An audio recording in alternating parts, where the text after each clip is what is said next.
عزیزان من، السلام علیکم ورحمۃ اللہ تعالی وبرکاتہ۔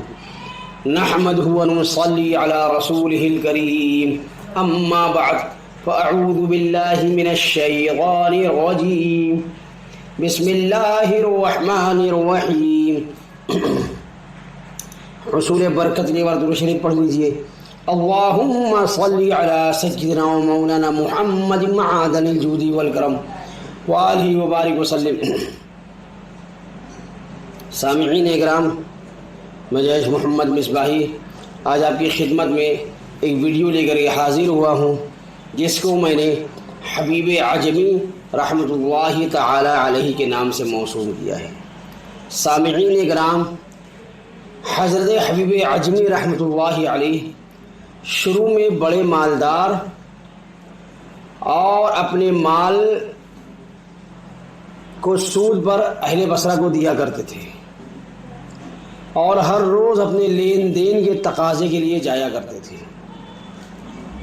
اور جب تک جن سے کچھ لینا ہوتا وصول نہ کر لیتے تھے ٹلتے نہیں تھے، اور اگر دیکھتے کہ اور کچھ وصول نہیں ہوتا تو کہتے کہ اچھا میرے آنے کی مزدوری دو، اور اسی سے اپنا گزارا کرتے۔ ایک دن اپنے مال کی طلب کے لیے ایک گھر میں گئے۔ اتفاق سے وہ قرض دار گھر میں نہیں تھا، بلکہ اس کی بیوی تھی۔ اس قرض دار کی بیوی نے کہا کہ میرا شوہر گھر پر نہیں ہے اور میرے پاس دینے کے لیے کچھ ہے بھی نہیں۔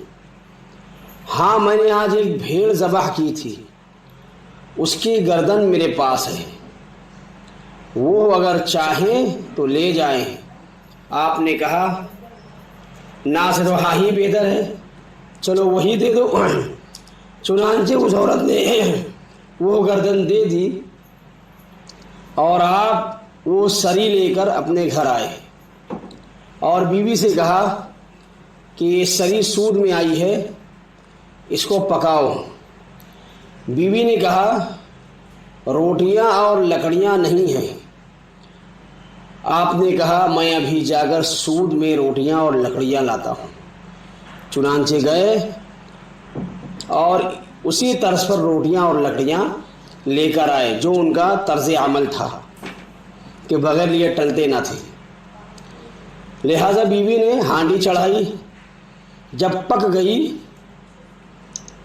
تو بیوی نے چاہا کہ پیالے میں نکالے، کہ ایک مانگنے والے نے دروازے پر آ کر سوال کیا اور راہ خدا میں کچھ مانگا۔ حبیب کہنے لگے کہ واپس ہو جاؤ، اس لیے کہ تجھے جو ہم کچھ دیں گے اس سے تو امیر نہ ہو جائے گا، مگر ہم فقیر ضرور ہو جائیں گے۔ مانگنے والا واپس لوٹ گیا۔ حضرت حبیب عجمی کی بیوی نے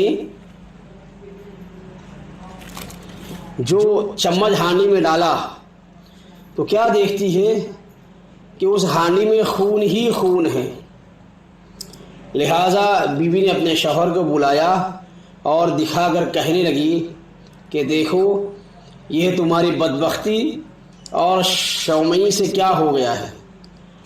حضرت حبیب عجمی نے یہ حال دیکھا تو دل پر ایک ایسا اثر ہوا کہ آپ کی حالت فی الفور بدل گئی، اور آپ کہنے لگے کہ اے میری بیوی، تو گواہ رہے کہ میں نے آج ہر برے کام سے توبہ کر لی۔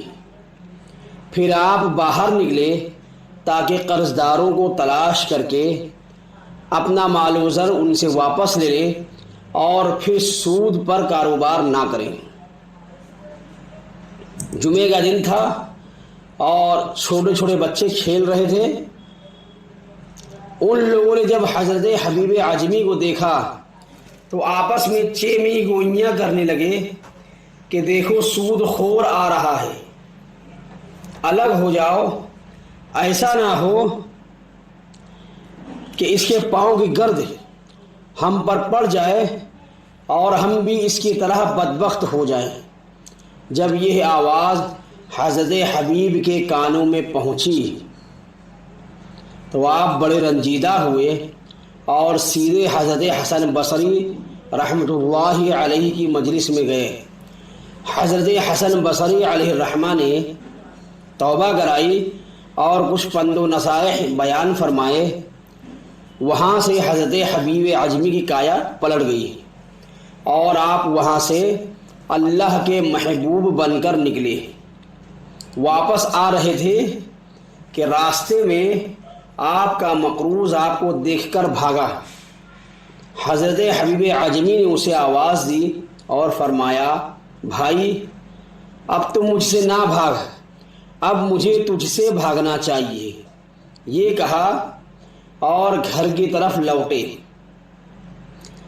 راستے میں پھر وہی لڑکے کھیلتے ہوئے ملے اور انہوں نے جب حضرت حبیب عجمی کو آتے ہوئے دیکھا تو آپس میں سرگوشی کرنے لگے کہ الگ ہٹ جاؤ، حبیب توبہ کر کے آ رہا ہے، اب جو ہماری گرد اس پر پڑ گئی تو ایسا نہ ہو کہ ہم گنہگار ہو جائیں۔ حضرت حبیب عجمی یہ جملہ سن کر دل میں سوچنے لگے، اے رب غفور، عجب تیری رحمت ہے کہ آج ہی میں نے توبہ کی ہے، تو نے اس کا اثر اپنی مخلوق کے دل میں پہنچا دیا اور میری نیک نامی مشہور کر دی۔ پھر آپ نے آواز دی، یعنی اعلان کروایا کہ جس کسی نے حبیب کا کچھ دینا ہو وہ آئے اور اپنے دستاویز واپس لے جائے۔ یہ آواز، یہ منادی سن کر سب مقروض جمع ہوئے۔ پھر آپ نے جو مال جمع کیا تھا سب لوگوں میں تقسیم کر دیا، یہاں تک کہ آپ کے پاس کچھ بھی باقی نہ رہا۔ سامعین کرام، واقعہ پورا ہوا، لیکن اس واقعے سے ہمیں کچھ درس حاصل ہوتا ہے، اس کو بھی سماعت کر لیجئے۔ سبق یہ حاصل ہوتا ہے کہ اللہ کی رحمت بہت وسیع اور کشادہ ہے، اور گنہگار جب سچے دل سے تائب ہو جائے، شرط یہ ہے کہ دل سچا ہونا چاہیے۔ جھوٹے دل سے توبہ کرو گے تو کچھ نہیں ہوگا، تو اس کی رحمت فوراً توبہ کرنے والے کو اپنی آغوش میں لے لیتی ہے۔ اور اس واقعے سے یہ بھی معلوم ہوا کہ اللہ تعالی اپنے مقبول سے محبت فرماتا ہے۔